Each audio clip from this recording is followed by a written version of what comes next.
This is CBC Here and Now.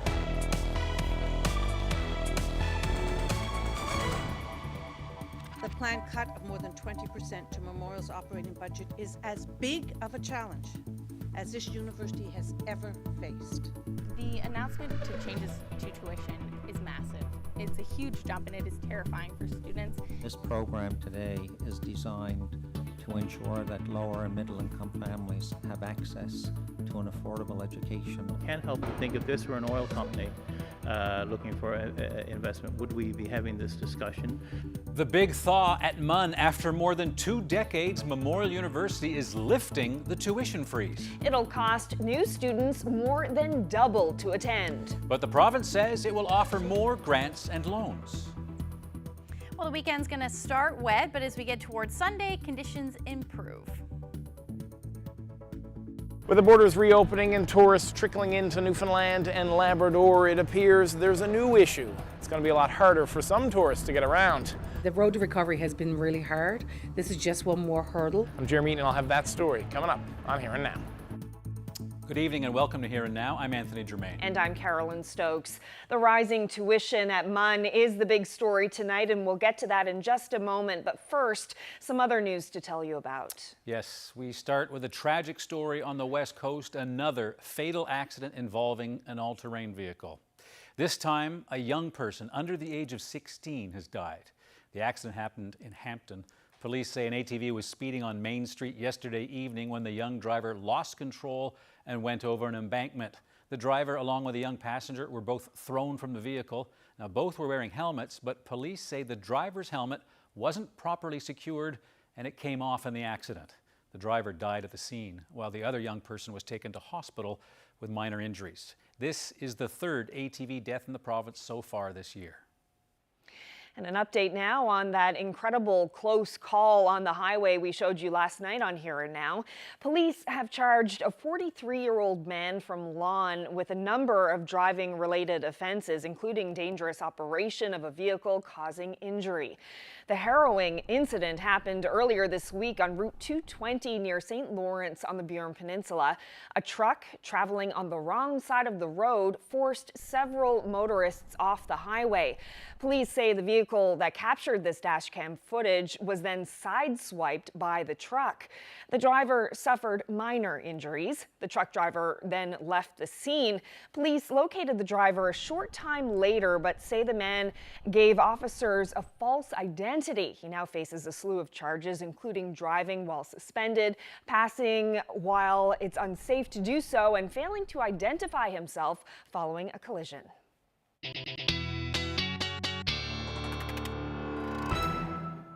Well, it's a pretty nice start to the day, certainly here in the east, but hopefully you enjoyed that sunshine, because as we head through the next couple of hours, we're going to start to see that cloud cover move in.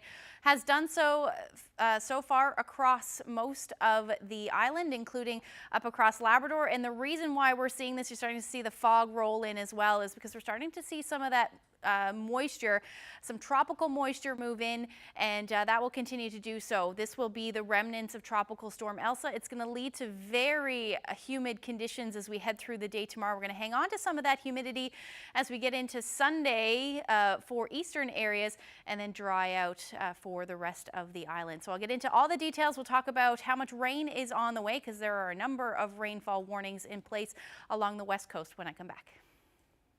Thanks, Ashley. Well, we've known for months that Memorial University would likely be increasing tuition. Well, tonight we have those details. New students entering Memorial University in the fall of 2022 can expect to pay significantly higher fees.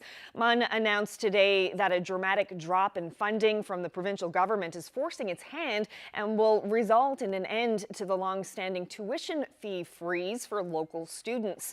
Students from other Canadian provinces and international students will also see an increase. Here Now's Terry Roberts reports. Many of the 19,000 students at Memorial University were not even born the last time tuition rates went up for local students. Local students pay about $2,500 every year for a full course load. Well, that's about to change, and in a big way. Beginning in the fall of 2022, undergraduate tuition rates will increase to $6,000. For local students, that's more than double the current cost. Changing Memorial's tuition structure is not a decision that was made lightly. Memorial President Vianne Timmins and other university officials revealed the new fees today, with the provincial government slashing the university's grant. Timmins says there was no choice, and other cost-cutting and fundraising measures are being explored. The planned cut of more than 20% to Memorial's operating budget is as big of a challenge as this university has ever faced. For international students, yearly tuition will increase by more than $8,500 to $20,000. Despite the increases, Memorial will continue to be the most affordable university in Atlantic Canada for Canadian students and sit below the Canadian average for international tuition fees. The tuition fees for international students are based on the actual costs of delivering their education and supports. It provides no extra resources. MUN welcomes about 3,000 new students every year. Now, when these new rates are adopted, it's expecting that number will drop by about 20%. So it's planning a comprehensive recruitment and retention drive to keep enrollment from collapsing. That means providing supports and programs to help students be successful in a way we have not before. As expected, student leaders have reacted angrily to these increases. Vianne Timmins says she's not surprised by that, but she has a message for students. This is the best investment you can make. $600 a course is still affordable and reasonable. It is less than a university education is less than daycare costs for many families. This will pay off for you. But if you're already enrolled at Memorial, you're largely protected. Current students will only see a 4% annual increase over the next 4 years. I think it would be unfair and to change that midstream in their university career. Low-income families will be hit especially hard by these increases, which is why the university says it will do all it can to enhance its scholarship and bursary programs to help those most in need. Terry Roberts, CBC News, St. John's. Well, as Terry just mentioned, the price for current undergraduate students from this province is about $2,500 for an academic year. It's slightly higher for Canadian students doing their undergrad at MUN at about $3,300 a year, making it among the lowest tuition in the country. So where will MUN rank once tuition increases next year? At $6,000 an academic year for all Canadian and local students, it'll be the middle of the pack, along with British Columbia and Alberta. Manitoba and Quebec will offer lower tuition. This province will still be the lowest in Atlantic Canada. Well, as you heard, student leaders criticizing this increase. They say it'll make the university more difficult to afford, but at least one leader says the university ultimately is not to blame. I think that this is a massive loss. I think that students and workers have fought hard for decades to keep this tuition freeze, and I think that that was really important and a huge asset, and it was the reason that people came to this university. These changes to tuition, though, they're not small. It is a massive jump. This isn't solely reflective on the university at all. This is a reflection of the provincial government backing away from its commitment to fund post-secondary education. The university has directly said that this massive raise to tuition is only to cover the cuts. So we've heard talks about the necessary improvement to programming, to infrastructure in this institution, but these tuition raises aren't even going to touch that. Well, shortly after MUN's tuition announcement today, the province made an announcement of its own. It's giving student aid an $18 million boost annually. It says that will ensure the university remains affordable. Here Now's Mark Quinn reports. Education Minister Tom Osborne said the way the province is funding Memorial University can't continue. In 2021-2022, the provincial government will give MUN an operating grant of almost $360 million.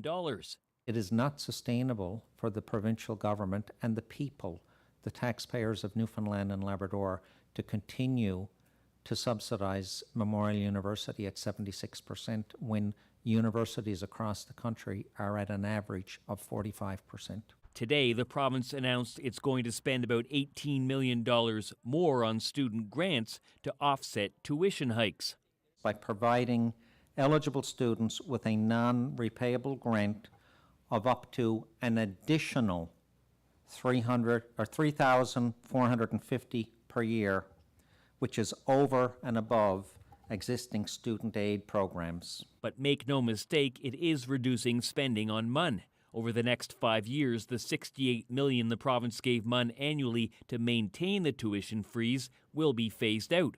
So even with the new student aid spending, that's still a $50 million cut. The NDP is questioning the province's priorities. When it comes to education, invariably this government and previous governments will treat education as a cost to be cut, and they don't see it as an investment. I can't help but think if this were an oil company looking for investment, would we be having this discussion? Din expects the tuition increase will change the course of some lives. It's going to have a significant impact on affordability for people who are already struggling here and trying to get their post-secondary education, and for people who are looking to make a home here and to get their education here. Osborne says MUN is going to have to find creative ways to raise more money, but he says the province won't let the tuition increase drive people away from MUN. We are working to ensure that post-secondary education remains affordable. That is the goal of the government of Newfoundland and Labrador, and this program today is designed to ensure that lower and middle income families have access to an affordable education. About 900 students are expected to apply for the new grant program, but the government says it doesn't know exactly how many people will apply until the new fees come into effect in the fall of 2022. Mark Quinn, CBC News, St. John's. Well, turning now to COVID-19 news. Once again, there are no new cases of the virus to report in the province today, but there are 2 more confirmed cases aboard a ship anchored in Conception Bay. That brings the total number of cases in the province to 16, though 14 of those 16 cases are crew aboard the Ivor Ambition, this foreign cargo ship. 15 people are on board, which means all but 1 have tested positive. Earlier this week, Dr. Janice Fitzgerald confirmed the crew is carrying the Delta variant, which is highly infectious. The province's 2 remaining cases are in the eastern region. And still with the pandemic, signs life is starting to return to normal on Prince Edward Island. Starting today, the mandatory order to wear face masks has been lifted. But the masks won't be disappearing entirely just yet. People with only 1 dose of the vaccine will be encouraged to continue wearing masks until they get their 2nd shot. And businesses can decide themselves if they want customers and staff to wear them. Masks will continue to be worn in healthcare facilities. Officials on PEI are encouraging everyone to keep a mask handy just in case as people determine their own comfort level. Moving from mandatory masks to a situation where masks are recommended and optional, discretionary really, will not be easy for some people. It's important that during the next few weeks and months that each one of us find our comfort zone and our own pace in relation to masks. Until there are more people fully vaccinated, we continue to talk about the importance of wearing a mask, and we will all have to decide what is best for ourselves and others. Well, in other news, it's been a little more than a week since border restrictions have eased and out-of-province visitors have been able to visit Newfoundland and Labrador once again. Good news for tourism operators, but some bad news now for tourists. Renting cars here worse than usual. A shortage of car rentals across the country and the United States is causing some cancellations. Here now's Jeremy Eaton explains. This is the site tourism operators have been hoping for. But beyond downtown St. John's, about a 2.5-hour drive away, is the scenic Bonavista Peninsula. Fisher's Loft Inn, located in the town of Port Rexton, says business was off to a great start. We've been so strongly supported by Newfoundlanders. It's just extraordinary. It's twice what we expected, and it's a wonderful way to open up. Thank you for calling Fisher's Loft. Then, this week, the popular inn started getting cancellation calls. While the flights are booked, it's been impossible for some to find a rental car in St. John's. So those visitors who were counting on this scenic view now won't be coming at all. Other people are actually changing their landing point from St. John's to Deer Lake and places like that because of car availability there, which is not available in St. John's. So this is very serious. And here's the reason why. When the pandemic put travel on hold, car rental agencies like these ones here at the St. John's Airport started selling off their fleets. Now, with those travel restrictions eased and people starting to move around again, those same rental agencies haven't been able to restock their fleet. And the reason for that is that they're unable to get new manufactured cars due to a worldwide shortage of microchips. I emailed him. Yeah. Hospitality Newfoundland and Labrador is well aware of the rental car shortage. Chair Brenda O'Reilly says there's always been added demand during the summer, but pressure from the pandemic has made it worse. So we are in short supply of rental cars here in the province, but we always have been. But it's just more polarized now during the pandemic. This is not a unique problem. It runs Canada-wide, and it's such a big deal in the United States, it's being dubbed Carpocalypse. Great things come to those that wonder. Newfoundland and Labrador is well known for its stunning views, not its interprovincial transportation system, meaning it's hard to get from here to here. O'Reilly knows many tourists hope to visit more than just one place while in the province, which means serious discussions have to happen. Access to and around the island and Labrador has always been our biggest issue. So like transportation issues have always been the biggest issues we have. So going forward, I think we need to really sit down and have a transportation plan. Until then, her top advice to tourists: make sure you secure your rental car before booking your flight. Jeremy Eaton, CBC News, St. John's. Well, you can start to see that fog out there. That is going to be the story over the next couple of days as we get some moisture moving in and also some windy conditions. I'll get into all the details.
Well, it's weekend time and a really important forecast to come, but first we have a video to share with you. It's not only seriously cute, it's also extremely rare.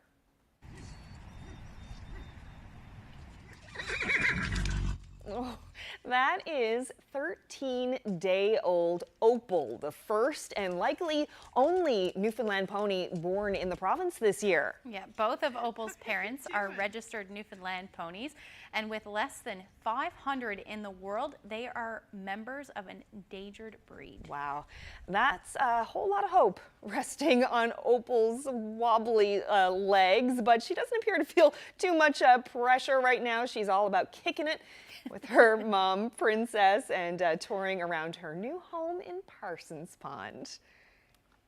That so sweet. Is adorable. So sweet. Great news that Opal is here. So what about the weather on the weekend? Any good news there? Well, towards the end of the weekend, certainly, but until we get there, it is going to be fairly wet and fairly rainy, certainly for the west coast of the province. But let's take a look at the temperatures today. Started off fairly nice, but take a look at what's going on. Normally, Nain, when I talk about Nain, it is normally the coldest temperatures, but 22 degrees today. So some of the warmest temperatures we've seen across the province this afternoon. Towards the island, we're looking at temperatures around 20 and 21 through central, 18 degrees in St. John's. And if we take a look at the temperatures right now, still a beautiful evening for Nain at that temperature, still sitting at 22 degrees. And then we've got those temperatures in and around the teens for the rest of the island. So what we have going on right now is an area of low pressure just to the south and an associated warm front. That's moving in, bringing some of that cloud cover and lots of tropical moisture with that, which is why we're starting to see some of that fog down along the south coast and will generally continue. Now, we don't have the radar on the west coast, so there is rain falling right now. Most of it, the heaviest rain at this moment, is down along the southern portion of the island, and then we're going to see that next push of moisture move in, and that is because of what is now post-tropical Elsa. Post-tropical storm Elsa, and is moving through the states, heading towards the maritime provinces, and that's already seeing lots of rain and rainfall warnings for you. So that track is to track right across the maritime provinces into Newfoundland and Labrador. By the time tomorrow morning, we're going to start to see that effect, and then into the afternoon should cross across the northern peninsula and then head off fairly quickly. Sunday looks like we're going to start to see some improving weather, but until we get there, the periods of rain that we're seeing are going to generally continue overnight tonight. Certainly for the west coast, as far as right along the strait as well for southeastern Labrador. More than likely just going to see a few showers for central, same thing for eastern Newfoundland, and that will be into the early morning hours as well. There's what will be the heaviest rain, and that's with the remnants. So that's going to move in as we get into the early morning hours. Looks like most of it is going to stay off the coast, but that risk of seeing some of that heavier rain will certainly still be possible right along the track. So tonight, temperatures not dipping too much. They should actually stay where they are, and we're already starting to see some of that humidity move in as well. 16 degrees in Corner Brook tonight. Same thing through central, 15 to 17 degrees, 12 degrees in St. John's. The clouds will be on the increase. The windy conditions that we're seeing right now should ease a little bit. We're looking at southerlies tonight between 20 to 40 kilometers per hour. And then across Labrador, quiet for you. 8 to 9 degrees is your overnight lows. Happy Valley, Goose Bay, you're looking at about 7 degrees overnight tonight. The chance of showers will be further east.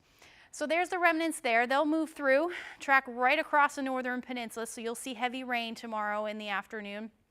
Well, most of the day through the afternoon. Some showers through central, not too much in the way of showers to the east either. We may see a few showers, maybe even a few peaks of sun, but overall it will mainly be affecting the west coast and not a whole lot happening for you across Labrador, just a few showers to the north. We'll start to see some more cloud cover move in Sunday night, or rather Saturday night into Sunday as the next system rolls through. So as far as rainfall projection goes right now, we have those rainfall warnings in place. We're looking at the heaviest rain being pretty much Rocky Harbor through to the northern peninsula, where you could see excess of 80 millimeters of rain by Sunday afternoon, and then those winds as well. So you're looking at wind gusts anywhere tonight picking up.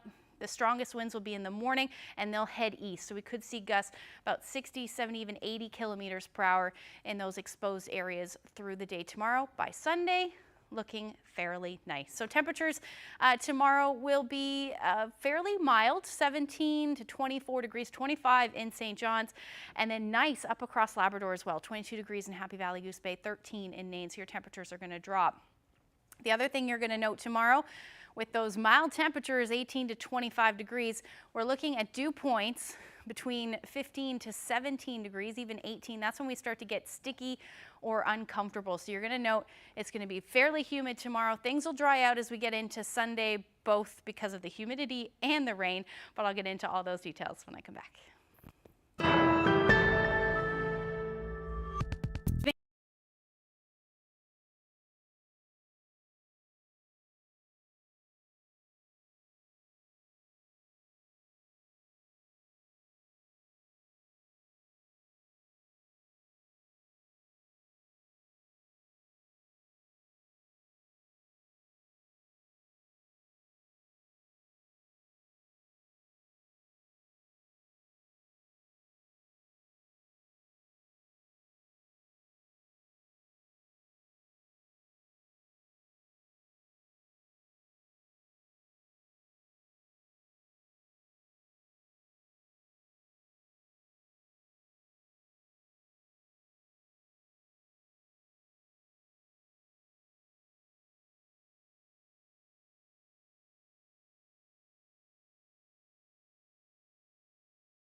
Well, now back to the big news out of Memorial University. The tuition freeze is over. Fees will be doubling for new students starting next year.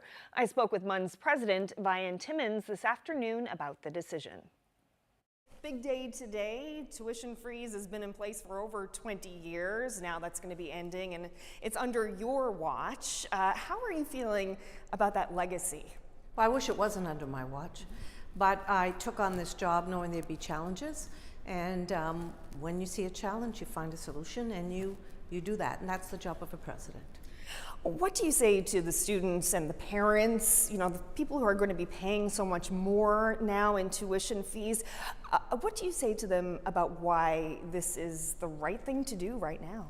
Well, the government cut is significant. It's over 20% of our operating budget. I would say to parents and students that, in particular, I want to speak to the parents and students in need, financial need. Government announced today support program for students in needs. We are going to focus on student in needs in terms of scholarship and bursaries and fundraising.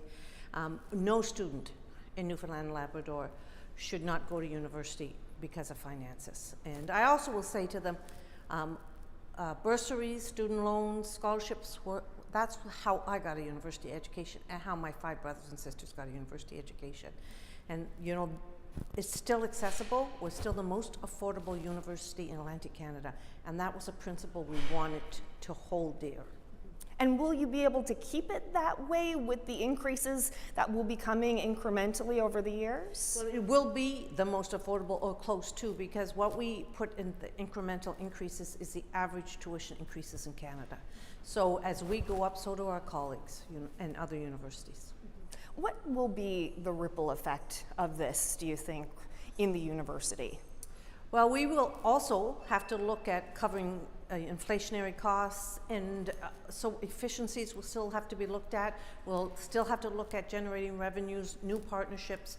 So the big ripple effect was that if students are paying more, we want to make sure that we really pay attention to students, that we focus on recruitment and retention, that students are listened to, that we're responsive, that we have a student experience that is exceptional, and that will be the focus as we go forward. And what are you expecting in terms of the numbers of students now? Because MUN was seen as a very affordable place to go. Are you expecting the numbers now, enrollment numbers, to drop? Memorial is still a very affordable place to go. Compared to some universities across Canada, Carleton, for example, 9,500 or 6,000. So it's a big difference. It is still affordable for all students to attend. In terms of our financial modeling, once we bring in the increase in tuition, we did model for that 2022 intake a drop of 20% in student numbers. That sounds like a pretty big drop. Well, we take about 3,000 students in every year, so it would be about 600 students, but that's a financial modeling. We're going to focus on recruitment and retention, and we hope that that does not materialize. And a lot of this is coming about because government is phasing out the $68 million in funding to Memorial University. So what will this tuition increase do for MUN's bottom line overall? It will just level it out. The increase balances off that cut. Also, we're seeing that there have been some new hires at Memorial University. There are 2 new VPs that were recently hired. I think their salaries are in excess of $200,000. It looks like MUN is spending more on salaries and that sort of thing. When are we going to start seeing MUN start to tighten up its own belt? So in 2019, we did a senior administrative salary review, and we red-circled a number of salaries. One of those new VPs you're talking about, the VP Indigenous, is not a new VP. It was conversion of a senior advisor in Indigenous affairs. So it's with a salary increase? With a salary top-up, definitely, because that person now will serve on the VP Council and have different authorities and roles. But that position that she moved from is not being filled. We are always looking at efficiencies. We have lost 11% of our workforce in the last 5 years. 11%. That's significant. That's 400 positions we have not filled. Every position that comes vacant, we scrutinize and we look at very carefully. Government is going to be introducing new grants to help students. What kind of a difference do you think that will make for students who will be struggling to afford university? Any support for students is good support. So I'm pleased to hear that the government's doing that. That is what we should be doing. We should be looking at those students in financial need and supporting them. All right, Brian Timmins, thank you so much. Thank you so much, Kaylin. Right, MUN's president. Well, students and student leaders are critical of the tuition hike. Many knew it was coming since the signs have been there for months, but today they learned just how big of a jump they were facing. The head of the Canadian Federation of Students says doubling the costs in one shot will make it harder for some students to reach university, but she says it's not all MUN's fault. Here again is Terry Roberts. So for more now on today's announcements about the new tuition fee structure at Memorial University, I'm joined by Kat McLaughlin. She's the chair of the Newfoundland and Labrador chapter of the Canadian Federation of Students. Thank you for joining us. Thank you so much for having me. Well, let's get right to it. What's your reaction to what you heard today? Students are enraged. Students are so upset and so anxious about their future with today's announcement. The announcement to changes to tuition is massive. It's a huge jump and it is terrifying for students. We're hearing from a lot of families with high school students, middle school students who are now looking at how this is going to impact their future and the savings they had for their education. This is a huge, huge announcement for this province, and it is causing a lot of anxiety.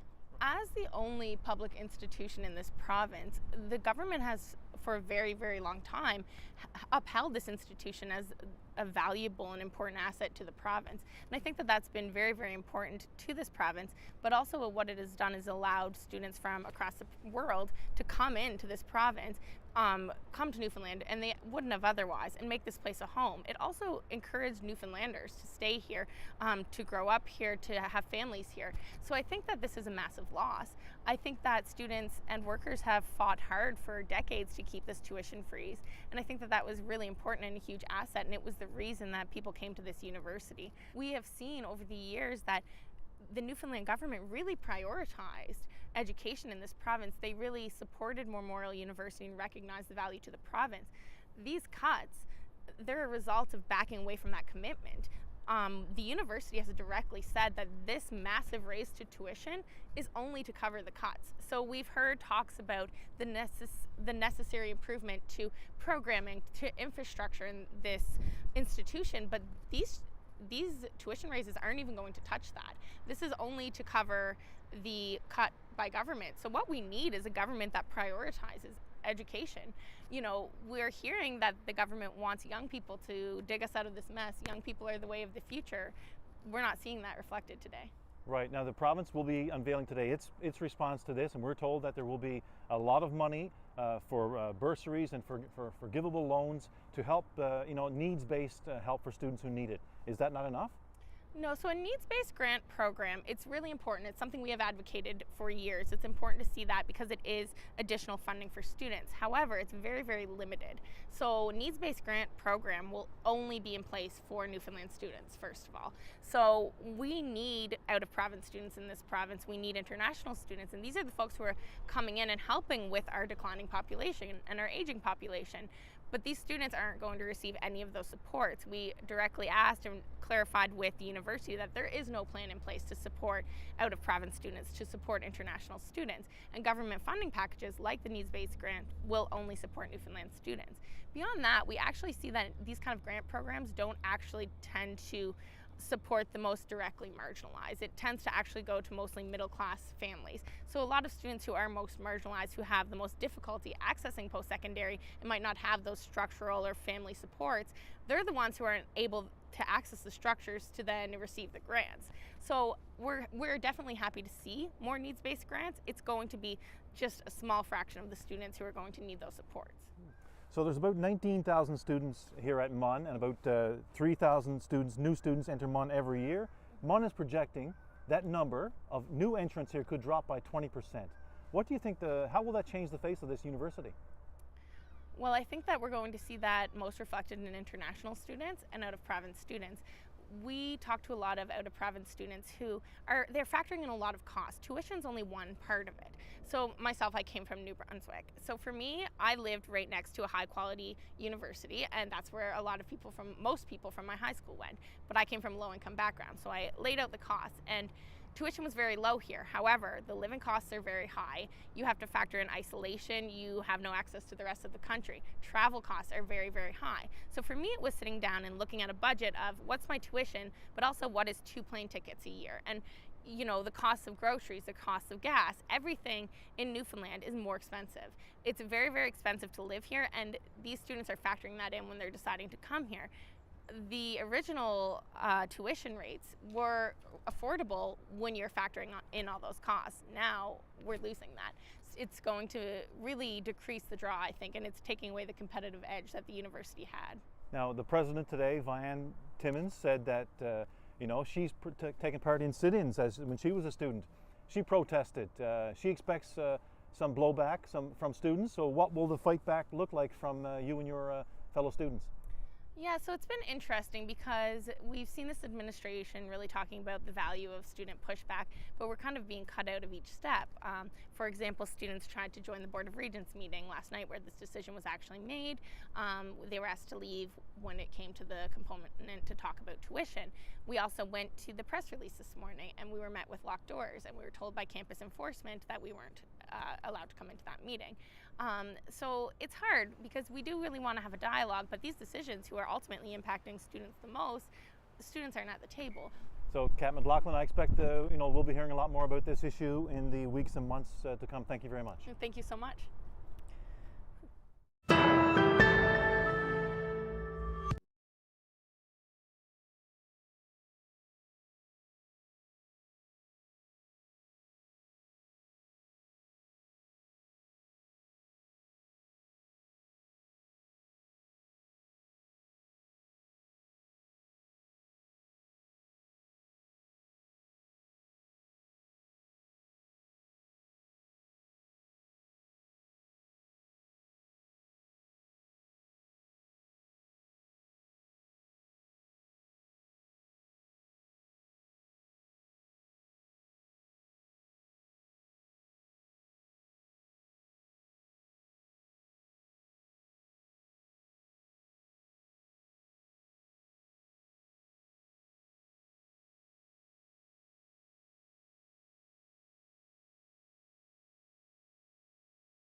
Welcome back. A lot of talk tonight about Memorial University ending its 22-year tuition freeze. For years, Memorial has been among the most affordable universities in the country, and as we've reported, tuition for new students is going to more than double.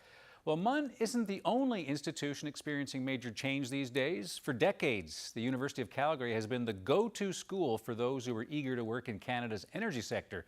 But with a slumping oil patch, enrollment in the oil and gas engineering program is drying up. As the CBC's Kyle Bax reports, the school is just about tapped out. All around campus, the names of oil and gas companies are hard to miss, but enrollment in some programs related to the oil patch is dwindling.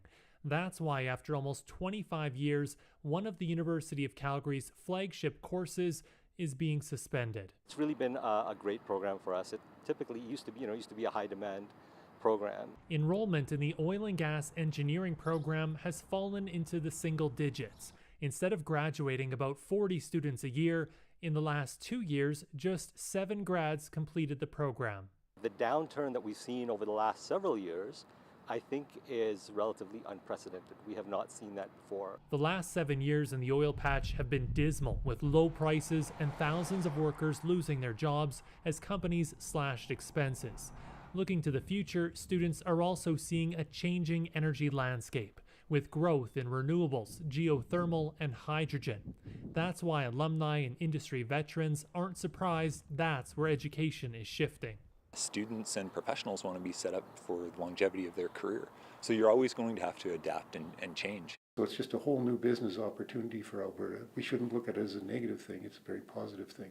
The University of Calgary is seeing a noticeable decline in other oil-related studies, such as the petroleum geology program. Memorial University in Newfoundland is also reconsidering its oil and gas programs with more consideration to greener energy sources. Still, some students lament having fewer educational options. Even if we're trying to transition into more renewables, we need petroleum engineers on our side. The University of Calgary says it's still committed to training students to work in the oil patch, just with fewer oil and gas courses. Kyle Bax, CBC News, Calgary. Well, the new National Chief of the Assembly of First Nations says a key priority is locating and recovering the bodies of residential school victims. Roseanne Archibald, the first woman to hold the job, says she also wants to fight systemic racism in the healthcare system and create a post-pandemic recovery plan. But her first job may be putting to rest accusations of bullying and harassment in the workplace. I have always treated people with dignity and respect, and I've always sought to bring those values to the culture of the organizations that I have been trusted to lead. The accusations come in an independent report prepared for the Assembly of First Nations last month. It looked into complaints from Archibald's time as a chief in Ontario. There have been no formal complaints against her. Archibald claims she has been bullied and harassed in the workplace. She feels the report may be a reprisal for her support of an independent review on harassment and bullying of women, Two-Spirit, and LGBTQ+ peoples. Well, Pfizer plans to ask U.S. regulators to authorize a booster dose of its COVID-19 vaccine within the next month. The company says a third shot can generate a higher level of antibodies to protect individuals against the virus. But one Canadian expert says there are better uses for potential third doses. Instead of investing in booster vaccines, we invest in Pfizer, Moderna, AstraZeneca, Johnson & Johnson, and every other vaccine dose possible, going to places that are dealing with the pandemic and leading to variant emergence, as well as death and disability from COVID-19.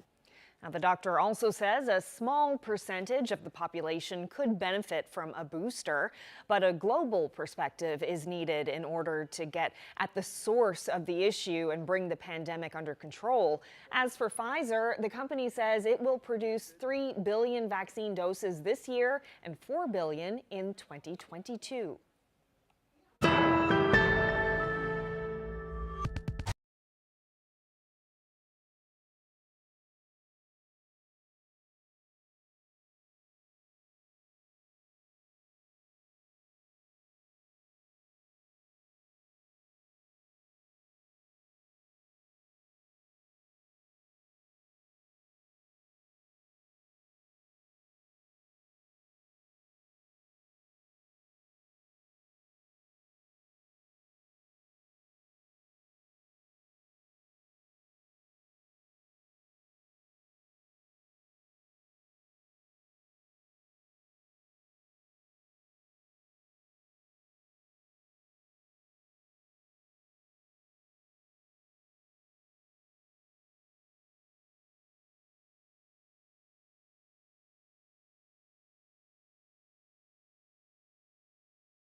Well, let's see who's celebrating birthdays and anniversaries. Lucy and Alonzo Stride in Lewisport celebrated their 53rd wedding anniversary.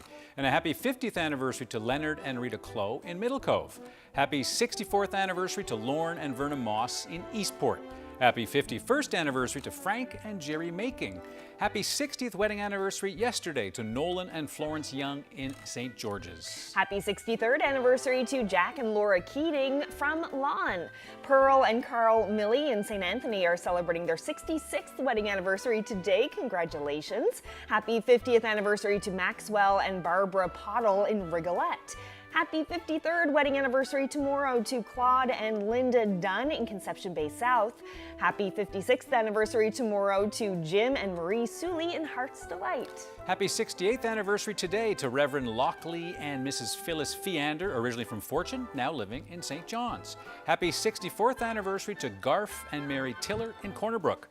Happy 51st wedding anniversary going out to Thomas and Judy Hanlon in Norris Arm. Happy 50th wedding anniversary on Saturday tomorrow to Pam and Duncan Granter in Corner Brook. Happy 50th wedding anniversary today to Spencer and Elaine Reed of Old Shop. Happy 53rd anniversary to Gordon and Violet Monk in St. John's. Gerald and Jean Parsons are celebrating their 50th wedding anniversary today. Tomorrow, Doug and Lily Ivany will celebrate 64 years of marriage. Happy 53rd anniversary to Dominic and Rose Doyle from Carbonear. Happy 50th anniversary to Rami and Jaspier Wadwa. Happy 50th wedding anniversary also to Rodney and Winifred Keeping. Now to birthdays. Happy 92nd birthday to Warren Hainsworth Daw in Seal Cove, Conception Bay South. Best wishes to Vera Cashin, who celebrated her 94th birthday in Carbonear. Birthday greetings to Stuart Stu Cole, who turns 90 today. Happy 100th birthday to Second World War veteran William Saunders. His big birthday is tomorrow. Also tomorrow, happy 96th birthday to Richard Brinston. On Sunday, Teresa Wall will celebrate her 90th birthday. She's from Happy Valley Goose Bay and now lives in St. John's. Happy 92nd birthday on Sunday to Jane Rousel of Port Blandford. Happy birthday to Loretta Healy, who also turns 100 on Sunday. Happy birthday to Alfreda Carberry on her 96th birthday. And happy 90th birthday to Rosie Bunter. She's originally from Rose Blanche, but now lives in Moncton, New Brunswick. Happy 91st birthday on Monday to Marie Daw of Gander. And a very happy 96th birthday to Ellie Vokey from Spaniards Bay, now living in Carbonear. And a happy 105th birthday to Effie Petton, formerly from Port de Grave, now living not so far away in Carbonear. Nathaniel Smith from Norman's Cove is celebrating his 93rd birthday tomorrow, and here's a big one. On Monday, it will be a happy 106th birthday to Trixie Hines, originally from Sandy Point, now living in Stephenville. And Mary Keogh, who was born in Fortune Harbor, will be celebrating her 100th in Grand Falls, Windsor, surrounded by many loved ones. Congratulations.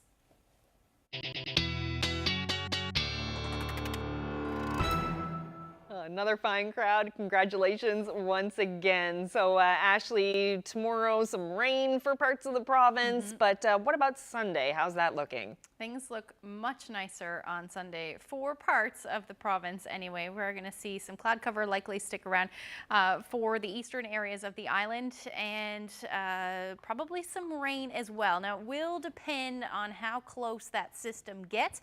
If it stays a little bit further offshore, it may take the rain with it, but I still do have that risk of showers in there through the day on Sunday. And you're also going to note your temperatures across most of the island are going to soar. Certainly through parts of central, temperatures should get up into the mid-20s, mid to high 20s really. After that, into Monday, looking like as that area of low pressure moves across the island, it is going to stay a little bit unsettled through the day on Monday. And then this ridge of high pressure will keep things fairly quiet for parts of Labrador, just a chance of a few showers in the afternoon for central and southeastern Labrador as the day goes on, and that will continue through most of the afternoon. So temperatures, like I said, through central 26, 27 degrees. We're going to say goodbye to some of that humidity. It will stay humid though in the east, 18 degrees in St. John's, but it will feel much warmer than that. As you head towards Corner Brook, 20 degrees, and Port aux Basques, you're going to see your high near 20 through the afternoon. Across Labrador, quiet, beautiful afternoon, beautiful Sunday. and temperatures will be about 18 to 21 degrees, 16 for Nain as your daytime high. You'll also note the winds will be significantly less through the afternoon on Sunday.